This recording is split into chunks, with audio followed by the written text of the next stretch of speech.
अवधूत चिंतन श्री गुरुदेव दत्त श्री स्वामी समर्थ। नमस्कार भक्तांनो, बघा उद्या 26 मे 2025 वार सोमवार। उद्या सोमवारी आलेली आहे अमावस्या। बघा, ज्या सोमवारी अमावस्या येते त्या अमावस्येला आपण सोमवती अमावस्या असे म्हणतो। सोमवती अमावस्या ही कधीतरीच क्वचितरीच आपल्याला पाहायला मिळते। ही अमावस्या उपाय करण्यासाठी, सेवा करण्यासाठी, शत्रूंचा नाश करण्यासाठी, बघा नकारात्मकतेला दूर करण्यासाठी, आपल्या आयुष्यात असणाऱ्या ज्या काही वाईट पीडा आहेत, जे काही दोष आहेत ते दूर करण्यासाठी ही सोमवती अमावस्या अत्यंत प्रभावी मानली जाते। आज या व्हिडिओमध्ये मी तुम्हाला अशा 3 वस्तू सांगणार आहे, ज्या वस्तू उद्या सोमवती अमावस्येपासून तुम्ही तुमच्या सोबत किंवा तुमच्या जवळ ठेवल्या तर तुमच्या आयुष्यात असणारी शत्रुपीडा, शत्रुबाधा कायमची दूर होईल। आपल्यापैकी असंख्य लोक असे आहेत की ज्यांच्या आयुष्यात शत्रूंचा त्रास आहे। कधी हा शत्रू आपल्या घरातला असतो, कधी आपला मित्र असतो, कधी कुटुंबातला असतो, कधी आपल्या शेजारचा असतो। बघा, ज्या व्यक्तीला आपण खूप जीव लावतो बऱ्याच वेळा तो व्यक्ती सुद्धा आपला शत्रू बनतो।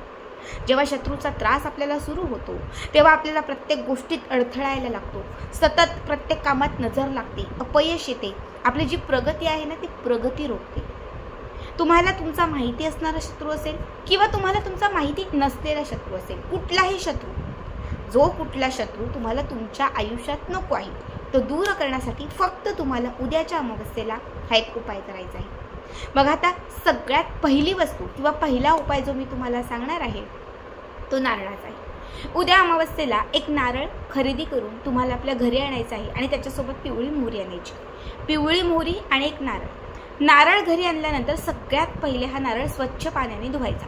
सकाळपासून रात्रीपर्यंत तुम्ही कुठल्याही वेळात हा जो उपाय आहे तो करू शकता। नारळ स्वच्छ पाण्याने धुतला की थोडासा तो सुकवू द्यायचा। त्या नारळावरती तुम्हाला तुमच्या शत्रूचं नाव लिहायचं आहे। बघा, एका वाटीमध्ये थोडी हळद घ्यायची, हळदीत थोडं पाणी घालायचं, थोडीशी ही हळद मिक्स करायची आणि आपल्या हाताच्या या बोटाने त्या नारळावरती त्या शत्रूचं नाव लिहायचं। ठीक आहे, नाव लिहून झाल्यानंतर जी पिवळी मोहरी आपण घेतलेली आहे ती पिवळी मोहरी बरोबर त्या नारळाच्या त्या नावावरती ठेवून द्यायची। थोडीशीच, अगदी चिमूटभर व्यवस्थित तिथे राहिली पाहिजे अशा पद्धतीने त्या नारळावरती पिवळी मोहरी ठेवायची।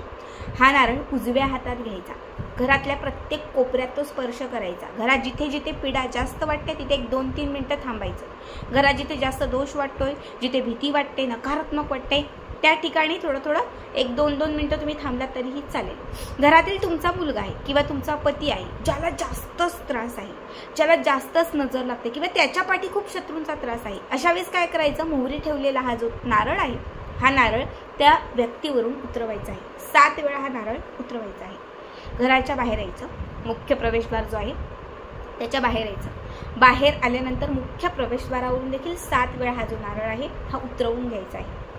उतरवल्यानंतर बघा, मुख्य प्रवेशद्वारावरून नारळ उतरवला की घरात यायचं। घरात आल्यानंतर लाल किंवा काळ्या रंगाचं एक छान असं कापड घ्यायचं। त्या कापडावरती हा नारळ आणि त्याच्यावरती जी मोहरी आहे ती तशीच ठेवायची। कापडावरती नारळ ठेवल्यानंतर त्याच्यावर असणारी मोहरी पडली तरीही चालेल, फक्त तुम्हाला तो नारळ आणि ती मोहरी काळ्या रंगाच्या किंवा लाल रंगाच्या कापडात बांधायची आहे आणि तयार केलेली ही नारळाची पुकडी जी आहे ती घराच्या मुख्य प्रवेशद्वाराला किंवा घराच्या आतमध्ये कुठल्याही भागात लटकवायची आहे। जेव्हा पुढची अमावस्या येईल, 1 महिन्यानंतर पुढची अमावस्या येईल, तेव्हा ही पोटली खोलायची नाही, काहीच नाही। पुढच्या अमावस्येला संध्याकाळी 6च्या पुढे 12च्या कुठल्याही वेळात जिथे कुठे तुम्ही हा नारळ आपल्या घरात किंवा दाराला लावलेला आहे तिथून काढायचा। दारातून समोर सरळ चालत जायचं, जिथे मोकळी जागा असेल, एखादं शेत असेल, माळ असेल, काही त्या ठिकाणी फक्त जायचं आणि हा जो नारळ आहे तो मोकळ्या ठिकाणी तिकडे जाऊन हा नारळ टाकून द्यायचा। जसा हा नारळ तुम्ही मोकळ्या जागी नेऊन टाकाल, जशी ती मोहरी तुम्ही बाहेर जाऊन सोडाल आणि त्यानंतर जसं तुम्ही घरात याल, घरात एक वेगळं सुख वाटेल, घरात शांतता वाटेल, प्रत्येक कामात यश यायला लागेल, प्रगती व्हायला सुरुवात होईल, संपूर्ण कुटुंबाची प्रगती होईल। ज्यांना ज्यांना अडथळा येत होता, ज्यांचं काम थांबलं होतं, त्या प्रत्येकाचं काम मार्गी लागेल। खूप साधा सोपा उपाय हा देखील। बघा, तर दुसरी वस्तू जी तुम्हाला मी सांगणार आहे ती आहे लिंबू। उद्या अमावस्येला कुठूनही, बाजारातून, दुकानातून, कुठूनही छान एक पिवळं हिरवं, म्हणजे खूप हिरवं नको, खूप पिवळं नको, असे एक लिंबू आपल्या घरी आणायचं आहे। जे लिंबू आपण आपल्या घरी आणलेलं आहे ते स्वच्छ पाण्याने धुवायचं आहे। थोडंसं त्याच्यावरती गोमूत्र घातलं तरीही चालेल। हे लिंबू स्वच्छ करून घ्यायचं आहे, कारण बऱ्याच वेळा बाजारात लिंबाला कुणी ना कुणी हात लावत असतं, त्यामुळे ती नकारात्मकता दूर करण्यासाठी थोडं गोमूत्र घालायचं। आता हे जे लिंबू आहे ह्या लिंबाला ह्या लिंबाला तुम्हाला एक लोखंडी चूक किंवा एखादा लोखंडी तार असेल तर ती तुम्हाला टोचायची आहे। लोखंडी तार किंवा लोखंडी खिळा चूक जे काय टोचलेलं आहे ते या टोकावरून दुसऱ्या टोकाला निघेल अशा पद्धतीने तुम्हाला ते आरपार टोचायचं आहे। ठीक आहे, आता लोखंडाचं काहीतरी टोचल्यानंतर त्या लिंबाच्या वरती तुम्हाला तुमच्या शत्रूचं नाव लिहायचं आहे। माहिती म्हणजे शत्रुपीडा आहे माहिती, पण शत्रूचं नाव माहिती नसेल तुम्ही फक्त शत्रू लिहा।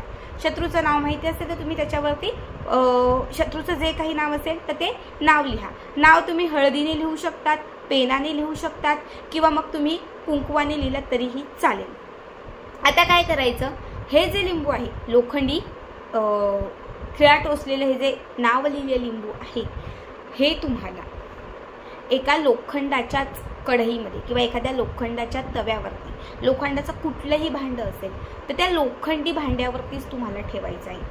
आणि तुम्हाला हे लोखंडी भांडं जे आहे ते तुमच्या घराच्या दक्षिण दिशेला ठेवायचं आहे। आपल्या घराच्या कुठलाही दक्षिण भाग असेल, बेडरूममध्ये असेल, हॉलमध्ये, किचनमध्ये, ते दक्षिण भागात हे लोखंडी भांडं त्याच्यामध्ये लोखंड लावलेलं हे लिंबू तुम्हाला ठेवायचं आहे।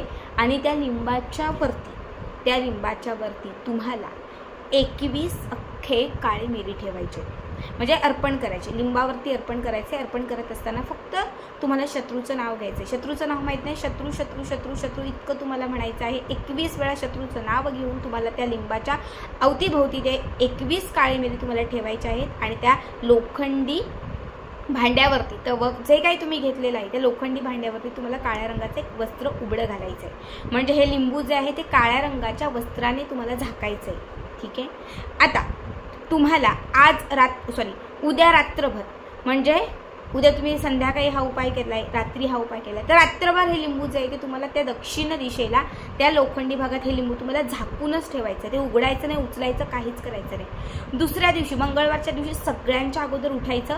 उठल्यानंतर सगळ्यात पहिले लोखंडी भांड्यात ठेवलेलं हे जे लोखंड लावलेलं, लोखंडाची तार टोचलेलं हे जे लिंबू आहे ते उचलायचं। त्याच्यासोबत त्या 21 काळ्या मिऱ्याही उचलायच्या, घराच्या बाहेर जायचं आणि घराच्या बाहेर टाकून द्यायचं।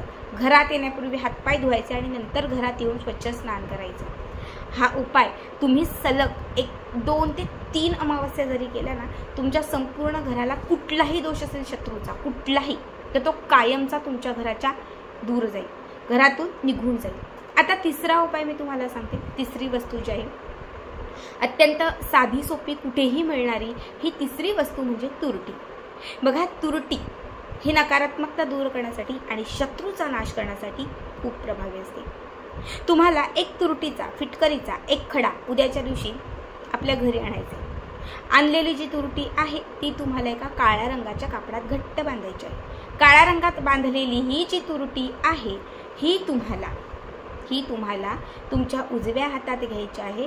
तुम्हाला स्वतःच्या डोक्यावरून या पद्धतीने ती 21 वेळा ओवाळायची आहे। तुम्ही उजवीकडून ओवाळा किंवा डावीकडून, कुठूनही, फक्त तुम्हाला स्वतःच्या डोक्यावरून शत्रूचं नाव घेऊन तुम्हाला 21 वेळा सोहम सोहम सोहम सोहम सोहम। तुमचा शत्रू आहे समजा सौरभ, सौरभ सौरभ सौरभ सौरभ। तुमचा शत्रू आहे केतन, केतन केतन केतन। तुमचा शत्रू आहे प्रांजली, प्रांजली प्रांजली प्रांजली। तुमची शत्रू आहे सायली, सायली सायली सायली। असं तुम्हाला तुमच्या हाताच्या मुठीत, बघा हाताच्या मुठीत काळ्या रंगात ही तुरटी घेऊन स्वतःवरून 21 वेळा ओवाळायची आहे। आणि ही तुरटी तुम्हाला 21 वेळा स्वतःवरून उतरवून अमावस्येपासून ही तुरटी तुम्हाला जेवढे दिवस तुमच्या जवळ ठेवायचे तेवढे दिवस ठेवायचे आहे। जशी ती अमावस्येला अभिमंत्रित करून तुम्ही तुरटी तुमच्या जवळ ठेवाल, शत्रू कायमचा तुम्हाला त्रास देणं विसरून जाईल। त्याने त्रास देण्याचा प्रयत्न केला त्याचं त्याच्यावर उलटलं जाईल। तुरटी ही शत्रुपीडा दूर करण्यासाठी खूप प्रभावी असते आणि अमावस्येला ती अत्यंत महत्त्वाची असते। खूप साधे सोपे 3ही उपाय आहेत, तिघांपैकी कुठलाही करा, नक्की करा। आणि याचा व्हिडिओ कसा वाटला कमेंट करा।